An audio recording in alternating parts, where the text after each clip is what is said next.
कार्तिक महात्म्य का 20वां अध्याय।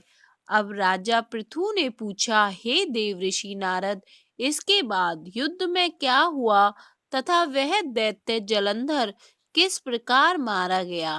कृपया मुझे वह कथा सुनाइए। नारद जी बोले, जब गिरजा वहां से अदृश्य हो गई और गंधर्वी माया भी विलीन हो गई, तब भगवान वृषभध्वज चैतन्य हो गए। उन्होंने लौकिकता व्यक्त करते हुए बड़ा क्रोध किया और विस्मित मना जलंधर से युद्ध करने लगे। जलंधर शंकर के बाणों को काटने लगा, परंतु जब वह काट न सका, तब उसने उन्हें मोहित करने के लिए माया की पार्वती का निर्माण कर अपने रथ पर बांध लिया। तब अपनी प्रिय पार्वती को इस प्रकार कष्ट में पड़ा देख लौकिक लीला दिखाते हुए शंकर जी व्याकुल हो गए। शंकर जी ने भयंकर रौद्र रूप धारण कर लिया।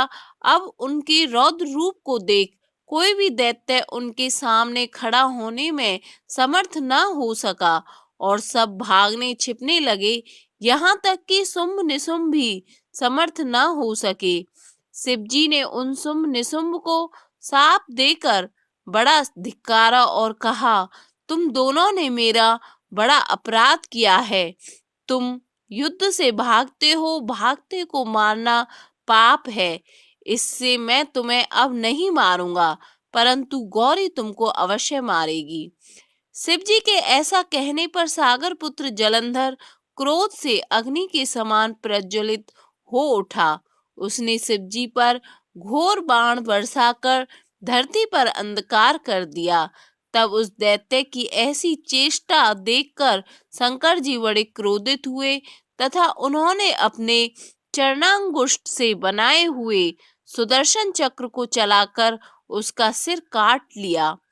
एक प्रचंड शब्द के साथ उसका सिर पृथ्वी पर गिर पड़ा और अंजन पर्वत के समान उसके शरीर के दो खंड हो गए।